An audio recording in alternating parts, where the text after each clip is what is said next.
I'm going to go ahead and ask Ken Samples to, there he is, all right.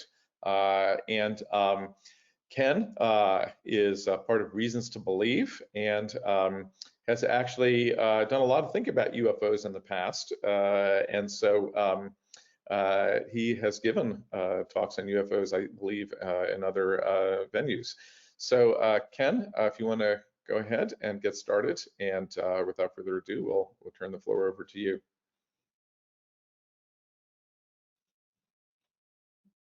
Ken, I'm not hearing your audio at this point. How about now? Can you hear me now? Now is good. Very good. Thank you very much, David. I appreciate being invited to speak, and enjoyed Bijan Namadi's talk very much. Well, you can see my screen, and my topic is a Christian perspective on the space aliens of the UFO phenomenon. And let me simply begin by saying that if everybody has a worldview, this is a strange worldview. Ufology is unusual. It doesn't easily conform to logic. It often kind of presents deceptive ideas, but yet it's important to realize that there are a lot of people who do believe in UFOs and believe that they're a significant part of their worldview.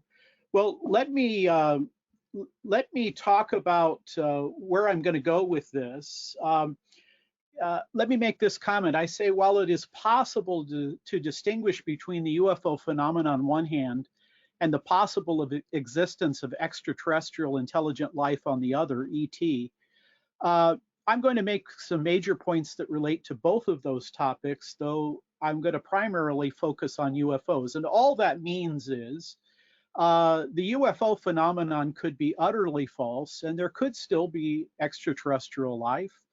But it's also possible that maybe there is a connection between UFOs and extraterrestrials. Now, I want to cover four things in my time. I want to present a very brief flying saucer history. All I'm going to do is kind of sketch out the details of the UFO phenomenon. Secondly, I'm going to present a summary of the alien beings that are typically proposed in the Contactee, UFO cults, and Abductee movements. So this is sometimes described by people who write in this field as high strangeness, and it certainly is. I can tell you that when I was working on our book, and I'll tell you about that book a little bit later, it was about UFOs. I read a lot of the UFO literature, and so much of it is occult literature that I was very glad to finish up that book. It is, again, a weird and unusual world. The third thing I want to talk about is I want to explain the three generally accepted explanatory models for UFOs. And then lastly, I'm just going to offer a very brief Christian response to UFOs and to extraterrestrials. And I know later today, I think Jonathan Barlow is going to talk about exotheology. So that'll be good. Well, as I mentioned, we have a book on UFOs. It's entitled Lights in the Sky and Little Green Men. Hugh Ross is an astronomer, and he writes about the science and the physics and the space issues. My colleague, Mark Clark, has a doctoral degree in international relations. He talks about national security issues, the way government relates to the military. I have a background in theology and philosophy, but I kind of cut my teeth in apologetics studying, in those days we called them cults. Now we call them new religious movements. So that's kind of my background. And what I like about our book, and it's almost 20 years old now. We wrote it in 2002, it was published in 2002. I think it's held up pretty well. But what I do like about it is you have three people writing in areas that they have real competency. And I think it's one of the better works, if it's okay to say that. Well, growing up, I read Chariots of the Gods by Eric von Daniken. And of course, his thesis, along with many other people, is that there was an astronaut who visited Earth in the ancient world and went to all of the ancient peoples and gave them power tools and gave them technology that allowed them to build the pyramids and construct all of these kinds of things. This thesis, of course, has been picked up by the ancient aliens. I'm very fond of the History Channel. My father was a combat soldier in World War II, and so I've always enjoyed the documentaries that they would present about World War II, but that's kind of been eclipsed by ancient aliens. And again, I would tell you that whether you think that this is kind of a weird or just a bunch of crackpots behind all of this stuff, what I want to tell you is there are a lot of people, you know, whether they're logical and rational is another question. But what I do want to say is there are a lot of people who take these things very seriously. Now, you know, many scientists have looked into the ancient alien theories and have concluded that no, the ancient people were actually very intelligent and they marshaled great effort. And they were able to carry all this off without the benefit of advanced technology from aliens. Now, I want to talk about what I call the flying saucer era, but before I do that, let me go back just briefly. In the late 19th century, there were reports of airships, and the reports were probably similar to what we would call a dirigible, a blimp, a Zeppelin, if you will. And then, of course, in World War II, both Axis and Allied pilots reported seeing things in the skies. They were kind of collectively referred to as the Foo Fighters. And it's in the backdrop of World War II that the world of UFO comes forward. I would say that in the last 75 years, we've had kind of 4 waves coming forward in terms of the UFO phenomenon. And I'm going to describe those particular waves to you. I would say that the first wave, and I would describe it as distant sightings of aerial phenomena. I noticed today that when the military talks about UFOs, it talks about UAPs, right? Unidentified aerial phenomena. Well, this first wave came in the late 1940s, and I think it moves all the way into the 50s. It's kind of the birth of the UFO craze, if you will. And that first step was you had Kenneth Arnold, who was a commercial pilot flying in the state of Washington over Mount Rainier. And he observed 9 ships, 9 crafts, and when he was interviewed later, he said they were like flying saucers, and thus the terminology flying saucer was birthed. That was the first description of them, and of course, that caused a great deal of attention. In fact, let me read from the UFO Encyclopedia by Jerome Clark. It's actually a very scholarly work. He says the first books with flying saucers in the titles saw print in 1950. Speculation about UFOs became a national craze, with popular opinion divided between those who dismissed the phenomenon entirely as the product of hysteria, hoaxes, and misperceptions, and those who saw it as of enormous potential significance. Some individuals became consumed with UFOs. In the early 1950s, the first UFO organizations were formed. So that's kind of that first wave. And of course, the United States Air Force that was formed right after World War II, the Air Force became interested in UFOs because it was the Cold War. And they wanted to know what's going on. There was great distrust about what the Soviets may be involved with. So there were a couple different projects or committees carried out by the Air Force. Project Sign, 1947, Project Grudge. I think that title gives you the indication that the military was a little bothered by this idea. They weren't terribly interested in it. And right from the beginning, in a military context, to talk about UFOs carried a deep stigma. I have to say, when Hugh Ross proposed writing this book, I thought some of my friends may not want to know that I have written a UFO book, but you can see that there's a stigma. By the way, I think today that there's less of a stigma, and I'll talk more about that in a few minutes. They also had Project Blue Book, which ran from 1951 to 1969. And by 1969, the Air Force concluded that there was no credible scientific evidence for UFOs. Now, if we move to the second wave moves from aerial phenomena to what popularly became known as close encounters. And I would describe this as the contactee movement. So if, I think it was Fermi who asked, where are they? The contactees say they are here. They have arrived. Now, in the contactee movement, which runs from the 50s through the 1970s, and some of this is still going on today, the proposed aliens are an advanced and benevolent extraterrestrial civilization desiring to communicate wisdom to humankind. Some have proposed, for example, that the aliens are watching planet Earth.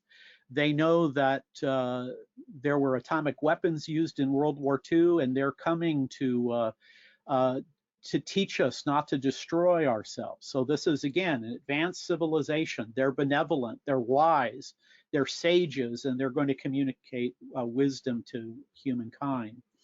Now, what I would call an extension of that second wave, the contactee, the close encounters, is UFO religion and cults. And again, this is high strangeness. This is an unusual. I mean, imagine if you and I had coffee and we sat down together and you asked me, well, what did you do over the weekend, Ken? And I said, well, I was abducted by aliens and taken on the ship. And I mean, you'd think, wow, where's this guy coming from?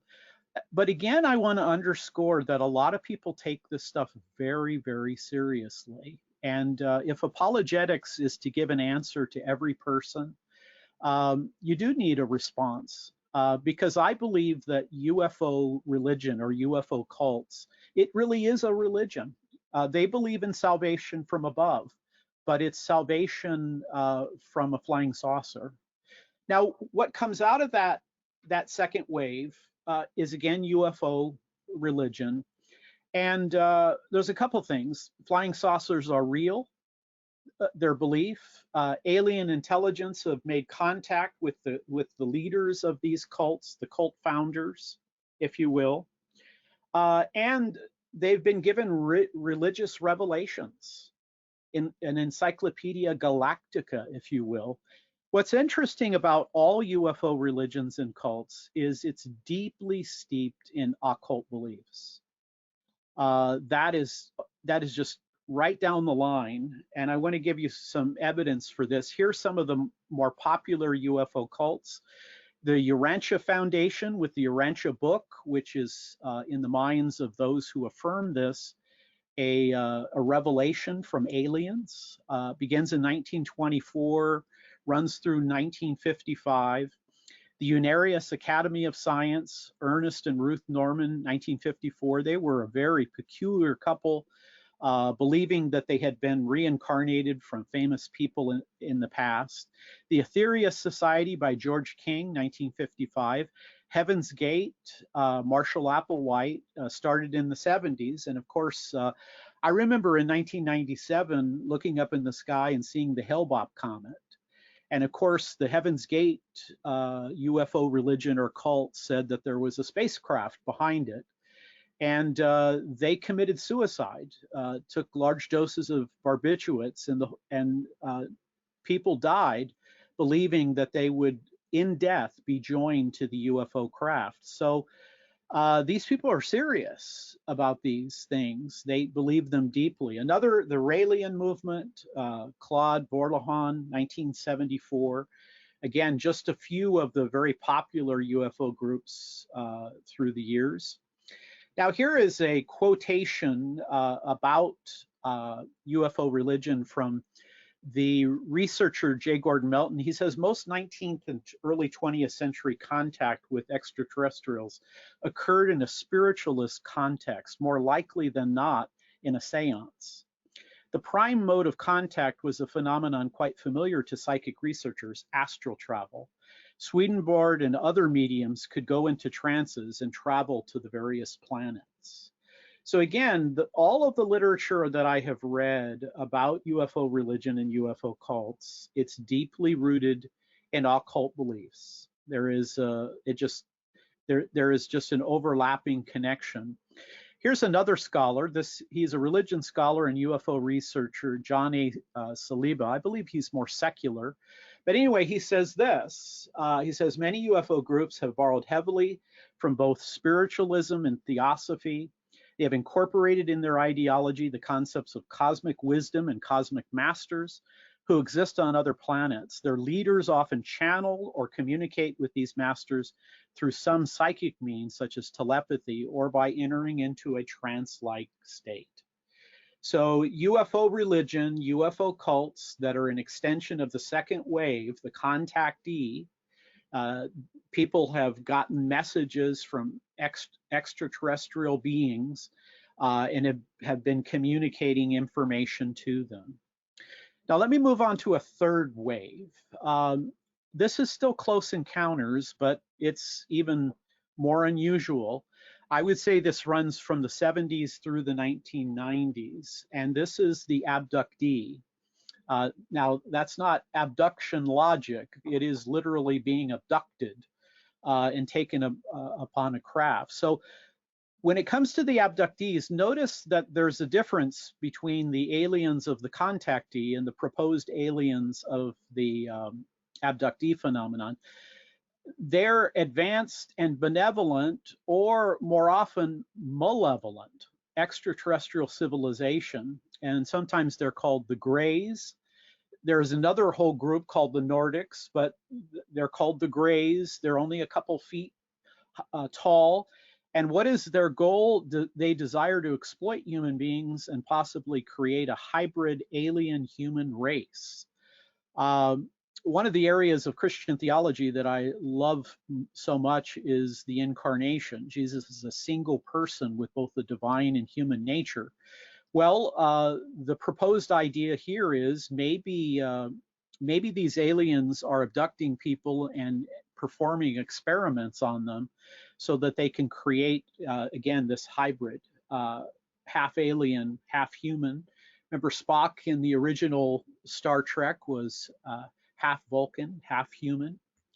Well, the abduction experience and phenomenon has been viewed as very unusual. Thomas Bullard, who has probably done more research about people who claim to have been abducted, he has a list of 8 possible episodes. Now, not everybody who claims to have been abducted experiences all of these. Sometimes it's many few. There's no consistent pattern for people who claim to have been abducted by aliens, but the paradigm, they're captured, people are captured, they undergo an examination, a physical examination, medical examination. There's some kind of conference, mind-to-mind connection. They tour the ship, sometimes they take a journey, a trip. There is a theophany, there's some kind of religious phenomenon connected with it. They return, and then there is the aftermath. I should tell you that most of the people who have interacted with people who claim abduction, there is almost always a heavy toll to pay. These people seem to be damaged, hurt psychologically, sometimes physically, spiritual harm. This is not a funny phenomenon. It is serious. Now, of course, let me contrast then the contactee and the abductee. For the contactee, it's generally a positive experience. It's reported that way. They have long-term contact. The aliens keep communicating. And 3, they give revelation. They channel messages. And ultimately, they found UFO religious groups. Now, the abductee, it's generally a negative experience. It's usually one episode, not continual. The goal seems to be some kind of alien research or experimentation, and the person is changed. Sometimes it's claimed that the change is good. Often it's not good. The person is again much the worse for this kind of thing. Now, again, this is high strangeness. What are we to think about these things? Well, many people have offered explanatory hypotheses, maybe some kind of brain effect, 2, a hoax or fantasy, 3, a dormant memory of birth, 4, dream or hallucination, 5, psychological cover for abuse, 6, maybe transformation of human consciousness, or maybe there was a real experimentation. I mean, some of these people claim to have marks on their body. And then, of course, it could be that these people are really truthful. They're having a veridical experience, and they've had contact with extraterrestrial beings. Now, let me move to the 4th wave, and this gets at all the chatter that we're hearing today. I kind of think that UFOs kind of died down a little bit after the 1990s. But there have been a lot of reports about UFOs, and people in the military, people in the Pentagon seem to be taking this seriously. So let me present a 4th wave. These are images and sightings of aerial phenomena, no longer called UFO, unidentified flying objects, but called UAPs, unidentified aerial phenomena. And the context here is they appear to be a security threat to our nation. And the idea, now you can think back to the first wave, that was also aerial sightings. No contactee, no close encounters, no abductee. This is also an aerial phenomena, essentially. Now, some people who have worked in the Pentagon have got some of these things unclassified, and they've made them available to the public. So some of the images I'm going to show you in a minute or two, you can go on the web and you can see them. Now, what's the proposed source? Where is this this new technology coming from? Well, some propose maybe it's American technology, advanced American technology, but there are people in the Pentagon who say, no way, it's not. There's also the concern that maybe it's a foreign threat, Russian or Chinese technology, but there are people who doubt that. Then it may be an extraterrestrial technology, or it could be an interdimensional technology, and I'll explain that latter part in just a couple minutes. Now, let me draw attention to a 60 Minutes episode that aired May 16th, 2021. It was entitled UAP, Unidentified Aerial Phenomena, and I'm going to quote from some of the transcript. The description of the episode was UFOs regularly spotted in restricted US airspace, report on the phenomena due next month. So there has been a commission by the United States Senate to study UFOs.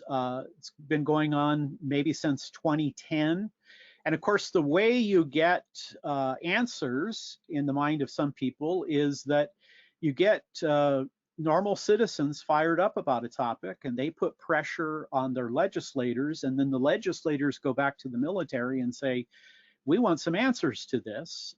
So Senator Marco Rubio is interviewed on the program, and this report is due June 1, 2021. Now, let me develop this further. Bill Whitaker reports on the regular sightings of unidentified aerial phenomena, or UAP, that have spurred a report due to Congress next month, so June 1. And here's what 60 Minutes said. They said, we have tackled many strange stories on 60 Minutes, but perhaps none like this. It's the story of the US government's grudging acknowledgement of unidentified aerial phenomena, UAP, more commonly known as UFOs. After decades of public denial, the Pentagon now admits there's something out there, and the US Senate wants to know what it is. The Intelligence Committee has ordered the Director of National Intelligence and the Secretary of Defense to deliver a report on the mysterious sightings by next month. Well, there's some interesting figures that appear on the programs. Again, 60 Minutes aired just a couple weeks ago. You can go on the web and get the transcript, or you can watch the program. They interview a gentleman named Lou Elizondo, and he was part of the Pentagon's Advanced Aerospace Threat Identification, known as AATIP. And Elizondo tells that the AATIP was a close-knit group of scientists, electro-optical engineers, avionics, and intelligence experts, often working part-time. They combed through data and records and analyzed videos. And this is what Elizondo says. He says, imagine a technology that can do 600 to 700 G-forces. Now, if my memory is correct, a pilot could be killed by 4 to 6 G-forces. He says, imagine a technology that can do 600 to 700 G-forces, that can fly at 13,000 miles an hour. An F-18, I think, flies just under 1,200 miles an hour. So imagine a technology that can do 600 to 700 G-forces, that can fly at 13 miles an hour, that can evade radar, and that can fly through air and water and possibly space, has no obvious signs of propulsion, no wings, no control surfaces, and yet still can defy the natural effects of Earth's gravity. That's precisely what we're seeing. Well, that is a very powerful statement, and I'm hoping that we'll hear more in that report. Here is an image. You can go on the web and see this, a flying saucer that they apparently have detected. Lou Elizondo says we spend millions of dollars training the pilots, and they're seeing something that they can't explain. Furthermore, that information is being backed up by electro-optical data, like gun camera footage, and by radar data. Now, to me, that's compelling. This is the fourth wave. Now there seems to be less skepticism about the reality of UFOs in the military, less stigma. Here is an image. Again, you can go on the web and you can see it. This is an object that was picked up by military technology, and you can see that it looks like some kind of craft floating there in the air, flying there in the air. Now, here is another quote from the transcript of the 60 Minutes. It says it was November 2004, and the USS Nimitz Carrier Strike Group was training about 100 miles southwest of San Diego for a week. An advanced new radar on a nearby ship, the USS Princeton, had detected what operators called multiple anonymous aerial vehicles over the horizon, descending 80,000 feet in less than a second. On November 14th, Fravor and Dietrich, each with a weapons system officer in the back seat, were diverted to investigate. Here's another image of what they saw, kind of a white, looks like a white pill there. Again, you can go on and you can see this live as it is, as it's imaged. They say the government has ignored it, at least publicly, since closing its Project Blue Book investigation in 1969. But that began to change after an incident off Southern California in 2004, which was documented by radar, by camera, and 4 naval aviators. We spoke to two of them, David Fravor, a graduate of the Top Gun Naval Flight School and commander of the FA-18F Squadron on the USS Nimitz, and flying as his wing, Lieutenant Alex Dietrich, who has never spoken publicly about the encounter. So here's that dialogue. Bill Whitaker says, so it's mimicking your moves. The pilot, Fravor, says, yeah, it was aware we were there. He said it was about the size of an FA-18 with no markings, no wings, no exhaust plumes. Favor, I want to see how close I can get to it. So I go like this, and it's climbing still. And when it gets right in front of me, it just disappears. Now, again, these are trained pilots. They know the sky. They are seeing something, not just with their eyeballs, but it is, there are also radar images of this. Here are those two pilots, and I don't think either one of them really wanted to come out and say a lot of these things, but nevertheless, they did. Now, that's your introduction to flying saucers, the four waves, right? Now I want to say something about explanatory hypotheses. I really like abductive reasoning. I think it's arguably the most natural way people reason. I mean, if you're sleeping in on a Saturday morning, peek through the blinds, you see that the street is wet, your mind immediately searches for an explanation. It must have rained. I like abductive reasoning because I think it can be utilized very powerfully in Christian apologetics. I think C.S. Lewis utilized it quite effectively. So let's look at some explanatory models for UFOs. I mean, let's say they're real. The first one, or at least we'll ask the question, are they real? The first explanation is what we call in our book the misidentified hypothesis, MIH, if you will. Essentially says that all UFOs are merely natural phenomena. So if once you get to the information, all UFOs become IFOs, moving from unidentified flying objects to identified flying objects. And here are 7 common natural explanations for UFOs. Misidentified natural phenomena, misidentified man-made phenomena, false images resulting from faulty instruments or harsh environments, false images resulting from faulty human perception, hoaxes, non-empirical subjective causes, or combinations of the above. I live not too far from an Air Force base, and I remember one day it was very cloudy and dark and rainy, and a jet came out of the clouds, and I thought, wow, it was extraordinary.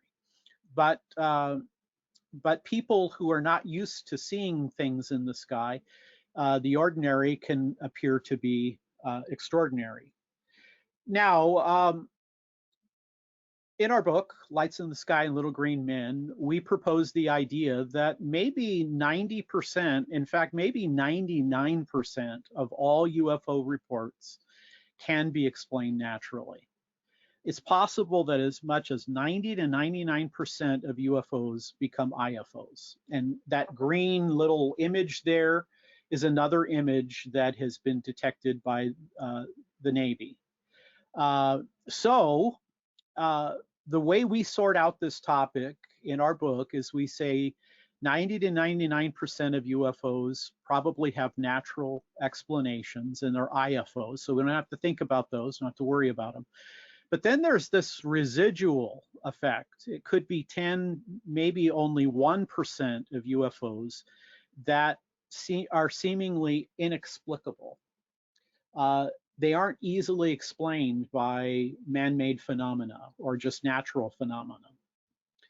Now, what are we to do with this? I remember one person said to me, well, look, Ken, if 99% of UFOs have a natural explanation, maybe they all do. Maybe they all do. I make 2 points here. One, many UFO reports stubbornly resist a natural explanation, even after being analyzed by competent and unbiased researchers. If we can be unbiased, there are plenty of people who've looked at it and say, wow, this isn't easily explained. 2, some seemingly credible reports and images describe UFOs that do not behave like physical objects. Hugh Ross, who is one of the authors of our book and my boss at Reasons to Believe, he would tell you that if a craft took a right-hand turn with that kind of speed, human pilots would be killed immediately and the ship would be burned up. But there are images and reports of crafts doing this kind of thing, violating the laws of physics. So we say they can't then join that 90 to 99% of being explained. Now, a second broad explanatory theory, and this is a huge theory, this is a deep investment, that this idea is that it's the extraterrestrial hypothesis, call it ETH if you will. So they would say that what we call our UFOs, residual UFOs, are spacecrafts that are piloted by interplanetary space visitors. Again, there are lots of questions about this. Almost every UFO that people claim to see, it's a different make and model. Imagine the budget that these extraterrestrials must have to be able to put that kind of expenditure into all of this. But this is a broad theory, and there are lots of questions that come out of this. Criticisms of the extraterrestrial hypothesis. One, it would seem physically impossible for spacecrafts to travel the vast distances between galaxies through hazards in space. I mean, Bijan Namadi in his talk mentioned some of this, with multi-generations of crew and the amount of time available. When my children were young, my wife and I would take them to the national parks, a few of them. Sometimes it was a number of hours driving, sometimes going to Yellowstone, it was a couple days, and my kids would say, they'd sit in the back seat, are we there yet? Are we there yet? Imagine multi-generations. What would the children be saying to the pilots? This is a huge difficulty. Two, if our UFOs, residual UFOs, are physical objects, they could not maneuver in the ways reported, such as making sharp, sudden turns without violating the laws of physics, which appear to be uniform throughout the universe. Okay, how about a third interpretation? And this is the interpretation we entertain and adopt in our book. We say that there are these residual UFOs that don't appear to be explained through natural means. Our UFOs are real. At least they appear to be real. Some reports appear to be real.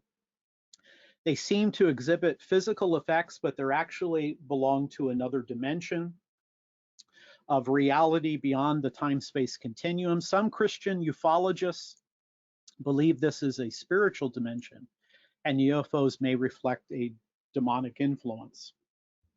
Now, let me criticize this idea. And by the way, there are lots of, when I'm on Facebook and I told them I'm going to speak to the Christian Scientific Society about UFOs, I got lots of responses, and there were a good number of people who said, you know, this is a demonic phenomenon. These ships will appear in the end times and they will deceive people. Well, I'm very cautious about what I say about eschatology, and I don't think you should move too quickly to this explanation of an interdimensional hypothesis. I think there's reason to hold this view, but I don't think you should move to it too quickly. I think it's an inference you can draw, but you have to look at the data. So let me criticize it. What about UFO reports that seem to be best interpreted as physical events, such as radar and visual events? And two, by appealing to the paranormal to explain UFOs, isn't one appealing to one unverified phenomenon to explain another unverified phenomenon? That is, there are difficulties with all of these explanatory models. But we conclude in our book that UFOs generally appeal, again, our UFOs, a very small percentage, They appear to be some kind of reality. They don't appear to be physical because, again, they do things that physical objects couldn't do or apparently can't do. The phenomenon as a whole seems very deceptive. If we adopt, if we look at UFO religion, it's clearly anti-Christian. They do have a Jesus, but he is a visitor from outer space. And you could interpret it as malevolent, particularly some of the data from the abductees. The interdimensional hypothesis does have a certain amount of explanatory power and scope. So let me make some concluding remarks, and I'll make them very brief, looking at my time and want to be careful in not going too long. So the question, how should Christians respond to people who are fascinated with UFOs? One of the scientists that I really enjoy reading is Paul Davies. I think Paul Davies, even though I would describe him, I think, as an agnostic, I think Paul Davies is very fair-minded when he looks at issues. I remember listening to a podcast and he said, I was reading St. Augustine and I almost hit the car in front of me. Augustine is my favorite Christian thinker outside the New Testament. And he was reading Augustine because Augustine said that God created the world with time, not in time. And he thought, and Davies said, that seems consistent with the way we think. Well, I say that because Davies also said that if UFO landed on the White House lawn tomorrow, it would disprove Christianity. And I thought, this kind of goes back to something Bijan Namadi said. It appears that some scientists view Christianity a little differently than I do, and that UFOs would rule out, or extraterrestrial life would rule out the truth of Christianity. Well, I want to say three things, and they're very brief. And again, later, Jonathan Barlow is going to talk about exotheology, and maybe he can bring even more discussion. I would say first, we need to communicate that the existence of extraterrestrials would not disprove Christianity.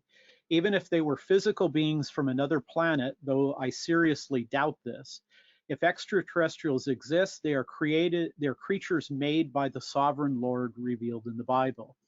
Now, another Christian thinker that I really enjoy is Thomas Aquinas, the great Catholic philosopher.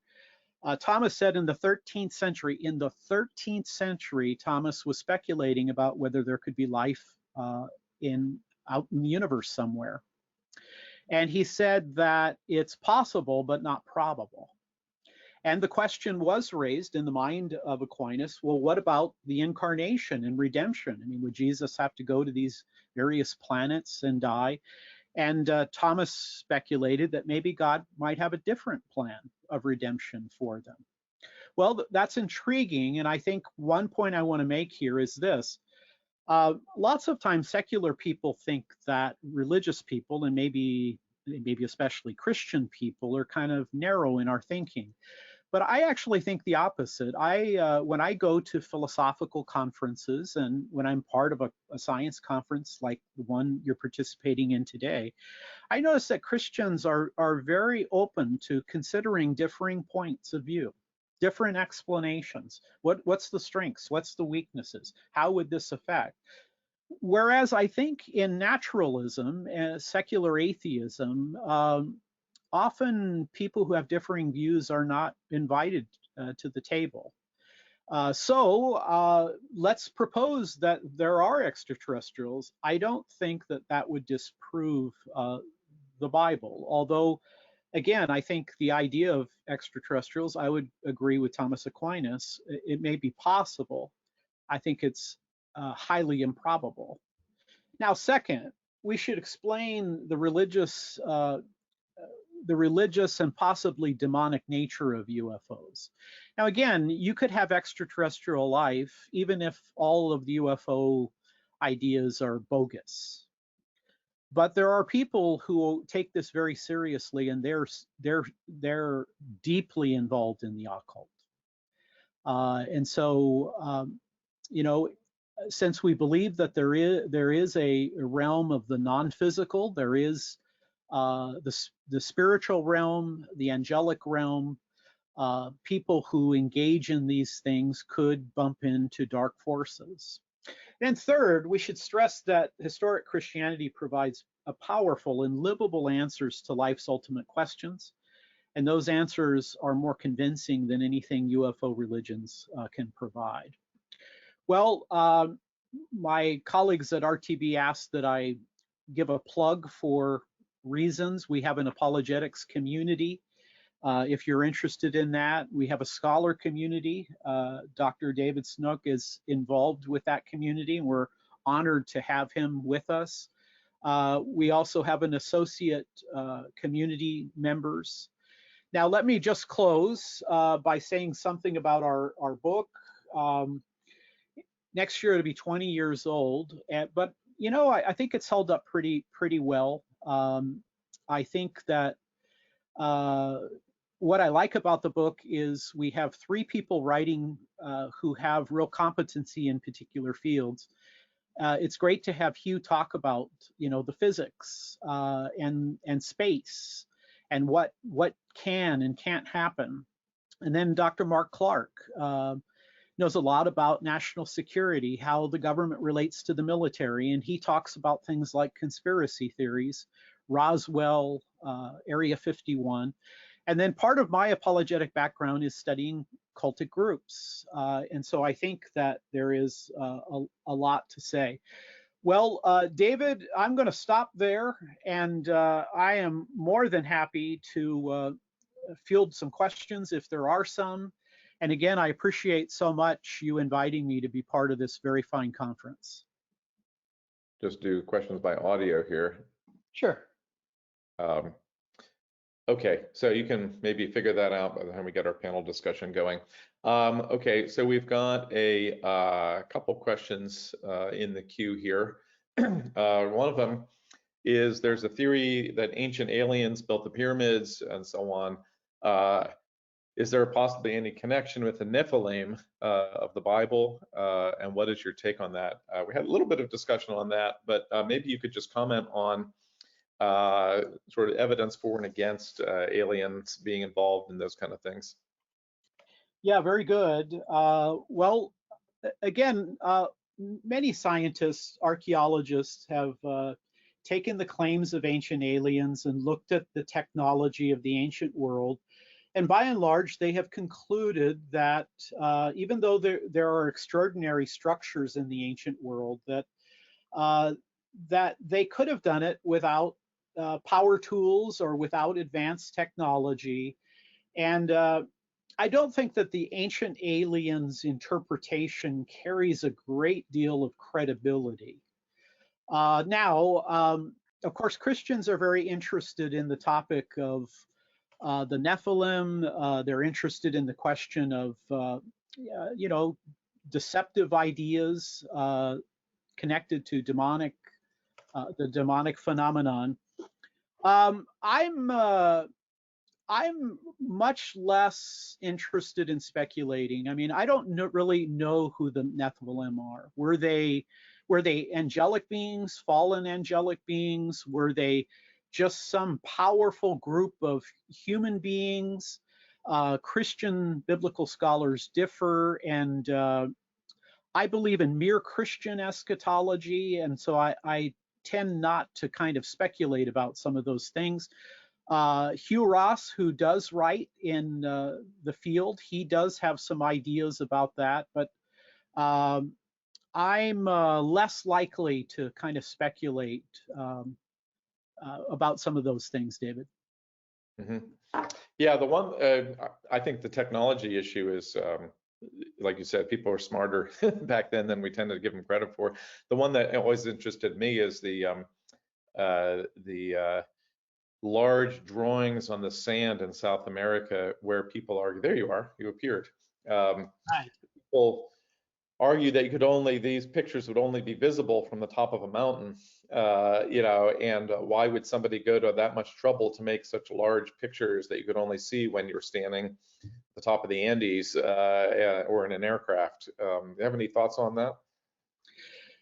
Yeah, Well, one of my thoughts is there, Lewis talked about chronological snobbery, and the idea that we kind of think everything in the modern world is just a lot better than anything that went on in the past, and that can affect many different areas.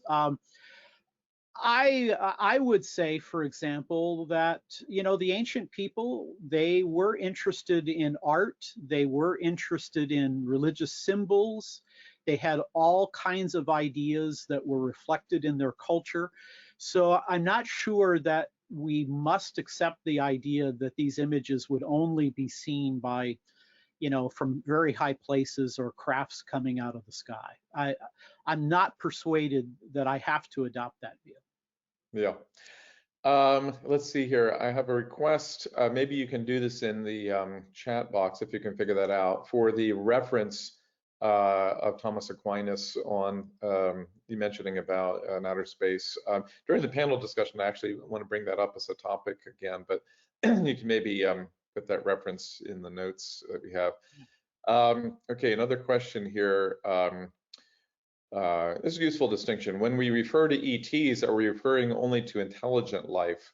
In other words, ETs do not generally include unintelligent microbes. So, yeah, so apart from all the things you mentioned, there's also been some things in the news about either on asteroids that came from Mars that, found in Antarctica, or, the probes that we've sent to Mars, just, non-intelligent bacterial life.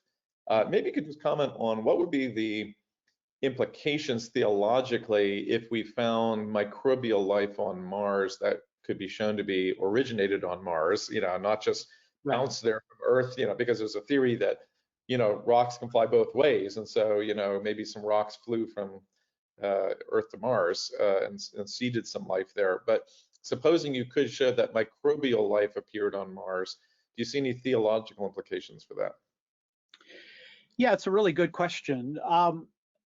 David, my thought is that the more we explore the universe, the more we look at creation, typically the more complex it appears. A lot of our ideas may seem rather simplistic. I don't think that microbial life on another planet or some other place in the universe, I don't see that as a threat to Christianity. Again, I think that God has deeply invested in this world, and when I look at nature, I think, wow, the Lord must have many ideas about this world that are not explicit in Scripture. And so, again, at RTB, we tend to adopt the view that that microbial life may, as you said, may have actually bounced around and come from Earth. But I don't necessarily see any kind of exotheology issues that would conflict with my historic Christian faith. Mm-hmm. Yeah, it is interesting, actually. I think both you and Bijan noted that many people assume that Christianity is highly anthropocentric. And so even the idea of vast amounts of empty space with no people in them, they count as a point against Christianity, because if God is totally concerned about nothing but people, why would he make empty space with no people in it? If you put a theocentric thing, you already get a different thing. Here's another question. How strong is the case that UFOs actually break the laws of physics? Maybe they use technology we can't imagine yet. Not so long ago, people might have thought that a microwave oven broke the laws of physics. There's a book out there called Indistinguishable from Magic, that any technology looks like magic, if it was 100 years earlier. Yeah, interesting issue. I concede that, like when I was driving and saw that jet come out of the cloud, I'm not a military person. I'm not a person who knows what the night sky always looks at. It looked extraordinary at first to me. Well, maybe it's possible that there is a technology, but and David, I think you would know this a lot better than me. Physics seems to be kind of the granddaddy of all sciences, and to be able to defy the laws of physics seems, at least to me as a philosopher theologian, to be a difficult thing to conceive of. So if it is technology, it's way ahead of anything we have, and I hope it's way ahead of anything the Russians and Chinese have. Well, I'm going to make a comment and a question. So my comment is that basically my entire life's work has been, since the last 30 years, studying CCD cameras. And a very large fraction of these new things are related to people not looking out a window, but looking at a CCD display. And if there's one thing that you know if you work with CCD cameras very much, is you can get all kinds of weird ghost effects on them. If you overexpose it, I mean, basically they work by light coming in, creating a blob of electrons. A blob of electrons has to migrate out to a circuit to be picked up. And if you overexpose it, you can get a little blob that sits there and flickers for a while before it finally diffuses away. And so it's very suspicious to me that somebody say, well, there's this blobby shaped thing and suddenly it vanished. I mean, that to me looks like exactly what we would see in the lab if somebody, we call them bullet holes, if somebody shot a laser in and overexposed it, you would have this big blob of electrons that have to diffuse out of the area. Now, I balance that with, I'm assuming that the military also has plenty of people who know how CCD cameras work and thought about that possibility. So here's my question to you. Has there ever been a sort of double confirmation for the same phenomenon, sort of simultaneously, an infrared sighting and a radar sighting, or is it always sort of one camera per event? Because like, it's not at all hard for me to imagine one camera getting screwed up in some weird way, especially when you see that it's sort of locked in the center of the, if you look at these movies, it's always sort of locked in one place. On the other hand, if someone said, well, we saw the exact same thing from two angles, two different media, that would be much more persuasive to me. Do you know of anything like that? Yeah.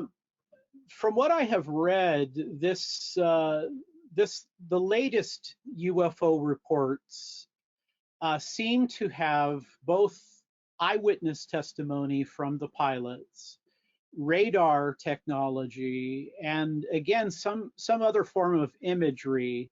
I'm not sure I can tell you exactly what it was, but people who have looked at it, and again, I take your point. I mean, I don't think you should move too quickly to interdimensional explanations.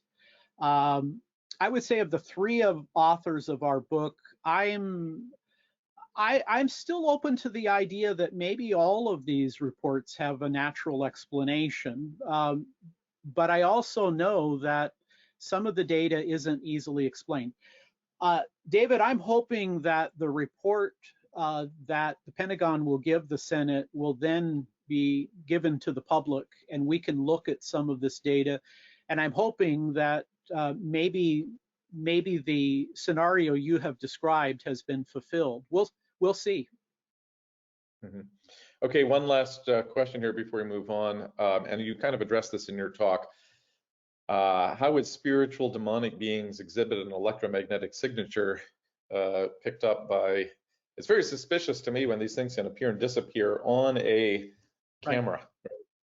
Right. But you addressed a little bit about sort of, they appear to be physical in the sense of, emitting radiation and so on. Do you see any issues with that with a demonic being? I guess the problem is the demonic or angelic, appearing and disappearing. We throw up our hands in some sense. Well, again, the challenge, I think, to the interdimensional interpretation, at least one of the challenges is, again, you're appealing to an unverified phenomenon to explain another seemingly unverified phenomenon. I can tell you that with Hugh Ross, an astronomer, he does think that UFOs have physical effects, but they are not themselves physical, that they, some of the reports was that these UFOs were violating the connections between the aircraft carrier and the other airplanes. Some would propose maybe there is a physical effect, but the reality is not.